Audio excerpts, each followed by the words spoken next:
Oh,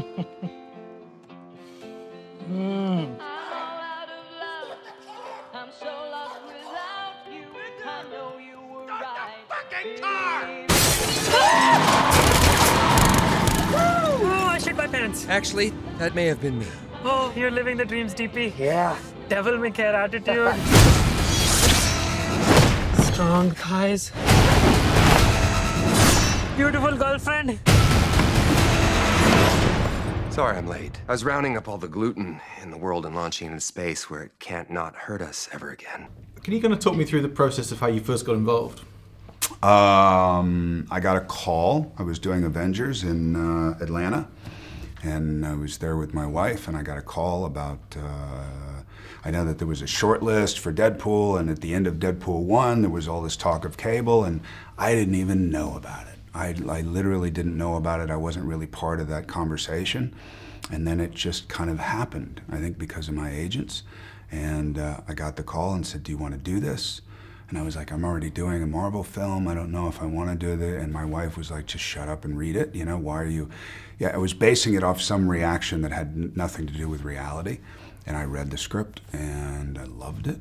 And I was involved right away, within 4 hours. Having seen the first film, which looked tremendous fun, were you excited to be a part of all this? Yeah, I was. I think the first one is a really sort of fresh take on this whole sort of superhero thing that's going on, and that was exciting to me to be part of something like that. And it's also a huge opportunity, you know, and so I felt really honored to be chosen for something like this. I mean, having seen the first movie, which obviously looked like a whole lot of fun to watch, yeah. I don't know if it was as much fun to make. Was it as much fun to make as it looks? It is. Comedy's a different thing, you know. Every comedy that I've done, there's a lot of. I remember I did this movie, Flirting with Disaster, and it was Lily Tomlin and Mary Tyler Moore and Alan Alda, all these Ben Stiller, amazing comedians, and they're all sitting there and they're trying to write the favorite joke and they're trying to outdo the next person in that joke and all that. It wasn't that tense. But it's more focused, it's more concentrated. You can feel people like looking for the in. Do you know what I mean? It's not so much with drama, it's kind of like off the cuff, and you know, the magic just kind of, I think the magic is more structured in comedy. So we did have a really good time, but being surrounded by much more intelligent people. How was it kind of making some of the big action sequences? Because things do go haywire a lot in this film. Yeah, you know, it was.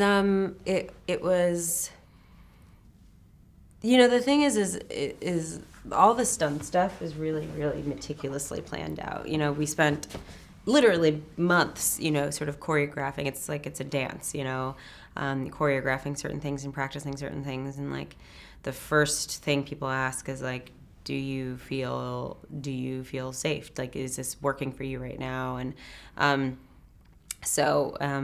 you know, in the moment, a lot of times it's not.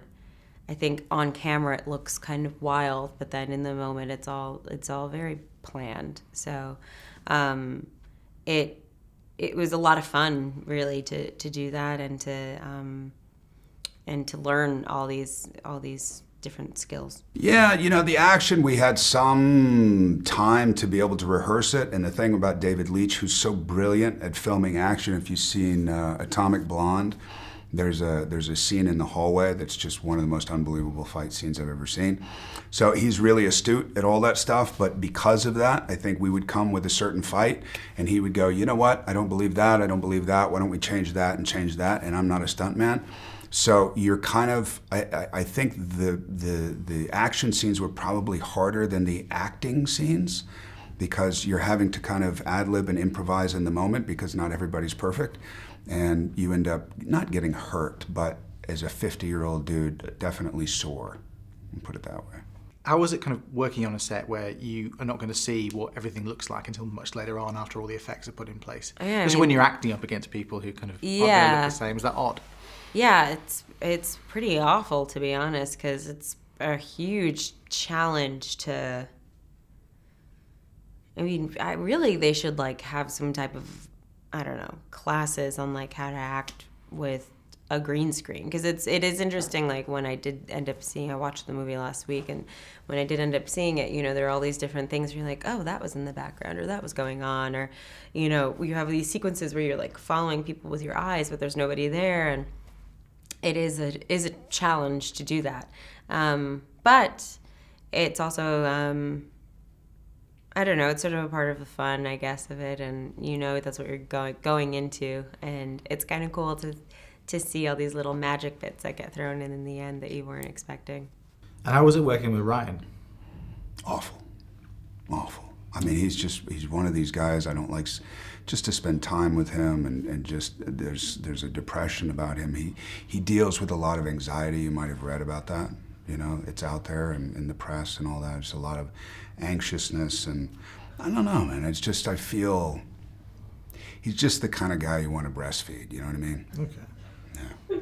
He's super smart, and he's super funny, and you know, I think he really set the tone for everyone on set on, you know, sort of the feeling, and it's always like a trickle down, right? It's like usually the director and sort of like the lead in a film or in a television show that really kind of set the tone of how everybody else feels. So if they're like relaxed and great, everybody else usually feels relaxed and great. And so he did a really good job of kind of like taking the lead on that and making a fun set.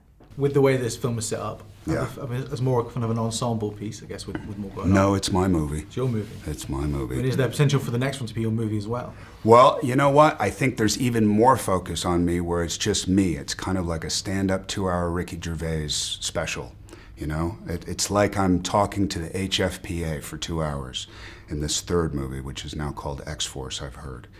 And, you know, I think I'll decide at this point, like Ryan did for me for this movie, whether I think he should be in the movie or not. How are you feeling so far?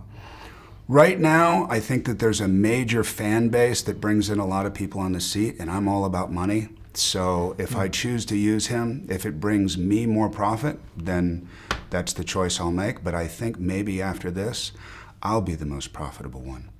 We'll see. You know, there has been discussion of maybe there's a Domino sequel, or maybe there's a Cable sequel or something like that. I think right now they're going to focus on sort of doing an X-Force sequel and bumping up those characters. But, you know, if people really, really, really want to see a movie all about Dopinder, then I think that's what they're going to get.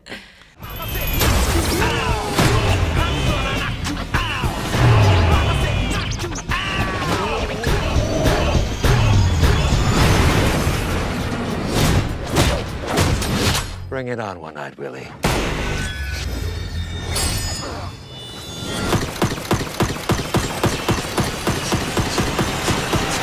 Ooh! Yeah! Your bullets. They're really fast. And last but not least, Peter. any powers you want to tell us about? I don't have one. I just saw the ad. You're in.